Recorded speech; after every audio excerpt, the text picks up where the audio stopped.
Hello everybody, welcome back to the workshop. Today I'm going to show you how to make a simple chain maker stake. Thanks for watching. Before we get started here, I'm going to go ahead and show you exactly what we are going to be making, so you can decide whether you want to take and stick around and watch the rest of this video.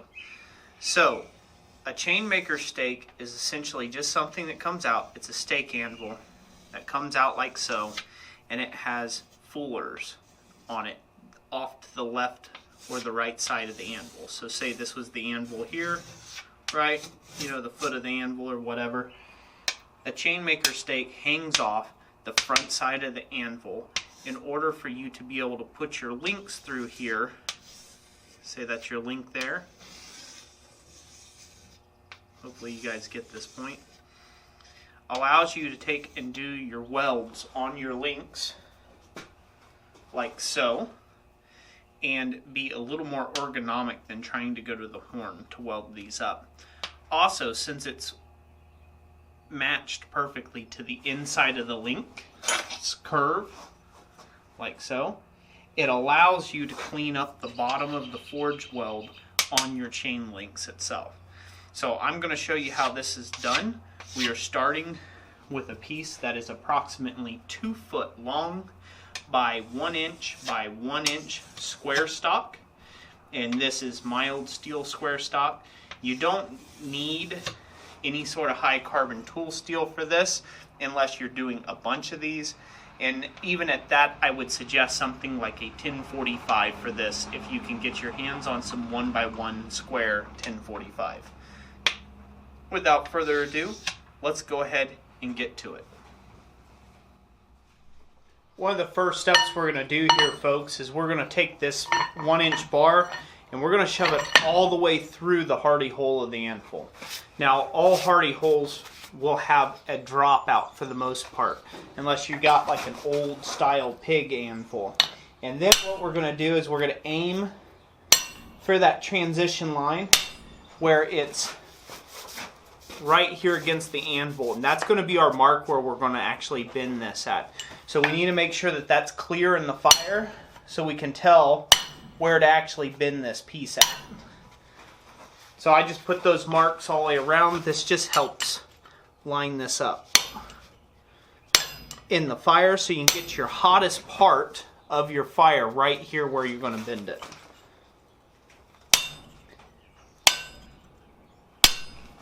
And the reason for the extra length on here is this will make this a lot easier to bend over than taking a measurement and say have a little short piece here that you're trying to bend over. You can bend this over first, then cut it off at the exact length you want it to stick out away from your anvil.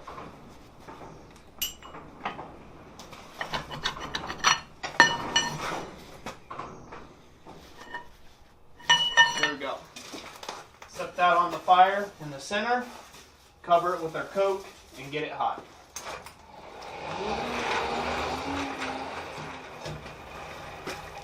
Well, we got this good and hot, right on our center point mark.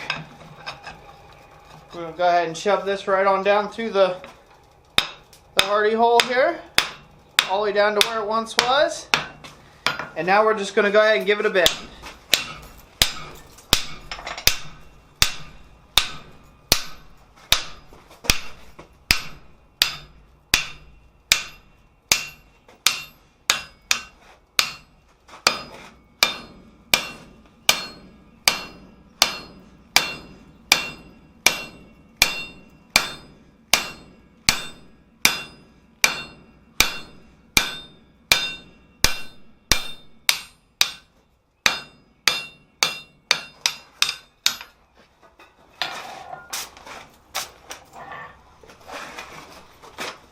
So there you have it. You can see that's at a right angle, bend there, nice and easy peasy.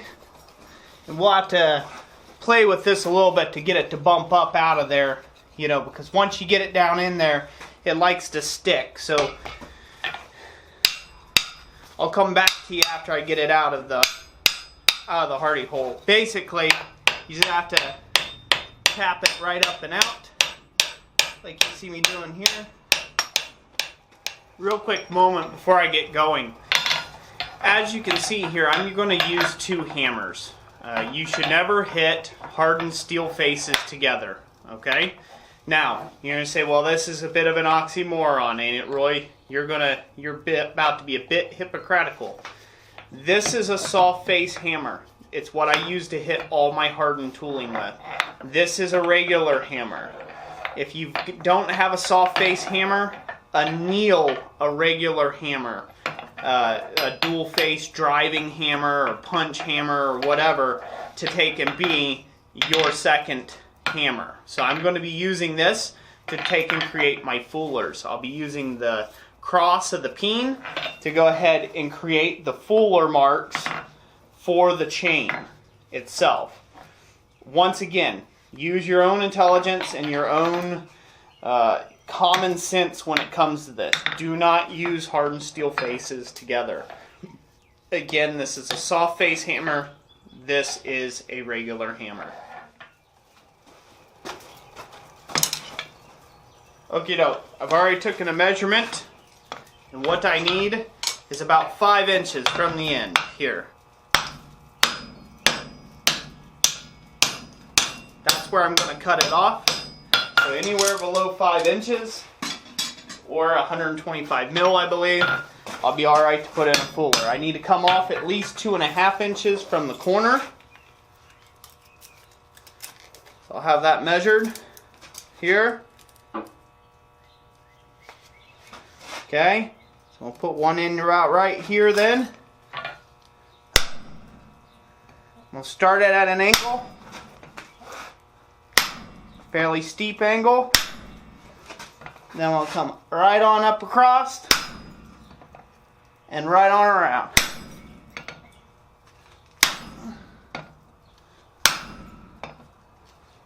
Again, think really steep angle on this. You got to make a link go in this track here. Later on you'll have to clean this up with a file.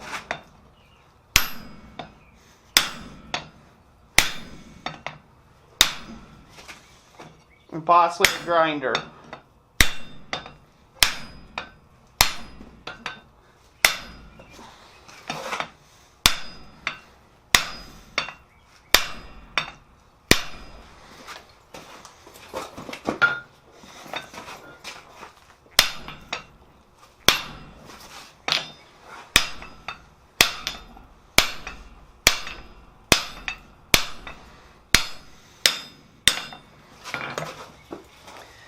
Take your time and do one at a time.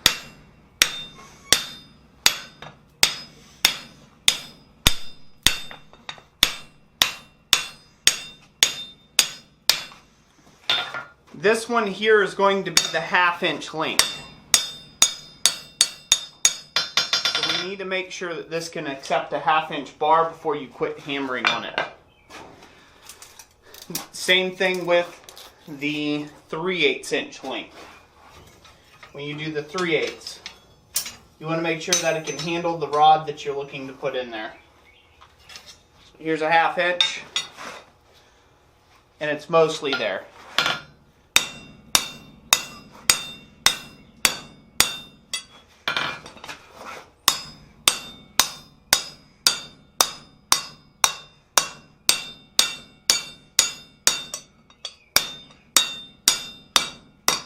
And you can always hammer a little bit of that rod, about a 1/2 inch rod, in this to get it kind of cleaned up and fullered in nicely. Now that we've got that, we're going to set off just to the front of it here. And I'm going to go ahead and temp in the 3/8 inch link. There doesn't have to be a ton of space here between these two. Again, you don't want to have to shift this thing and clear up the mandrel every time you go to, throw a link on. That could become a pain.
Now that we've got those fullers in, now it's time to dress the sides.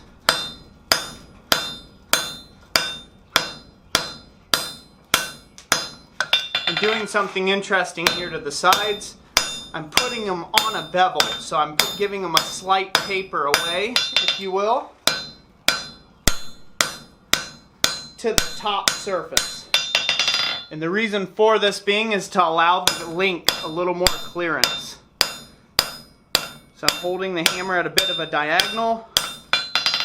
I'm dressing it down as like a wedge, heading to the anvil. This will allow you to get the link in there a lot smoother. Remember to try to keep this square if you can.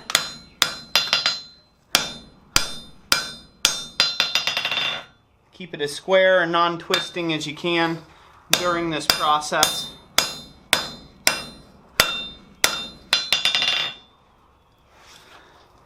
You'll be just fine.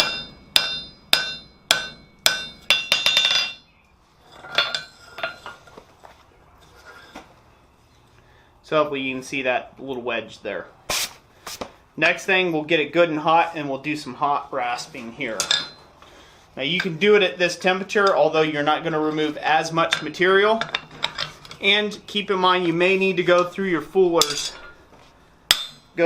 fullering stages a couple more times to get anything if you've gotten it off crooked.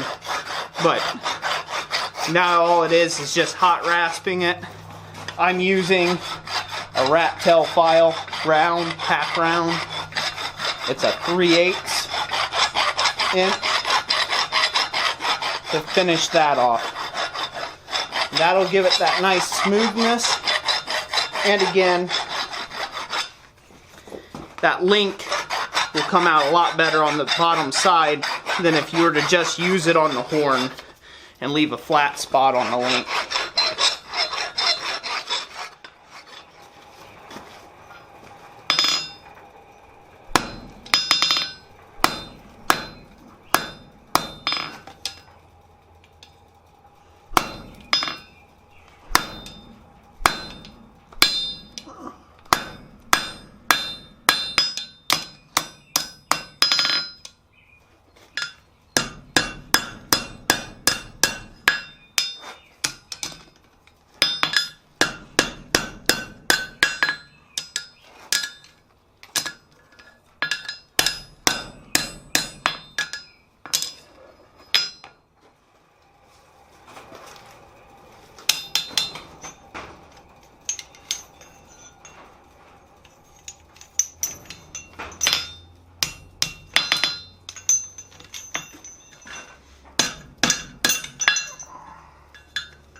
So there you have it, folks. That makes welding a lot easier to be able to slip it over this mandrel and get those dressed down. Now, something you'll notice about this stake here, after you go ahead and shape this link to its final dimension, you can no longer fit it over the stake. So you want to make sure that you do whatever sort of planishing work you need to take and do ahead of time. If you don't do any of your little planishing work or get your weld exactly where you want it, it'll end up hurting you in the long run. You know, because you won't be able to get back in there. It'll be a reach issue. So that's hopefully something you can think about. But you can see how handy something like this is. Like I said, this is just a piece of mild steel tooling. Let's be realistic here. How much chain are you actually going to make? Now, I've made quite a bit of chain, and I'm actually on a journey right now of making 100 foot of it, actually, just for myself to say that I have. But this should be able to handle, you know, a couple hundred links, no problem here. You know, 200-300 links on something like this. Again, keep in mind, you're bringing out something at a near welding heat and you're forging it on something that is nice and cool or fairly room temperature, and you're actually working the link on this mandrel. So it doesn't have to be a super high carbon steel. And like I said, if you're going to get into chain production, which I doubt you are, if you're going to get into that, go ahead and make it out of a good quality steel, like a good 1045. So that's going to be it for this video. I really hope you guys enjoyed it. Continue to watch this little series as I continue on making some chain. I'm going to keep making some different tools. I've made stuff like these chain link tongs here. I'm going to make a different style of those. And I have misplaced them, but oh, here they are. I've made another style, which is an offset link, an offset jaw for the link tongs here. This allows you to easier grab onto stuff and let the chain hang, so to speak. So that's, you'll see that employed in another video as well. So hopefully you guys enjoyed this video. Leave a like if you liked it, and continue to watch the rest of the videos on the channel. If you want to subscribe, I put out new videos every single day, 2 times a day, and 7 days a week. Thank you all for watching, and once again, God bless. We'll talk to you on the next one.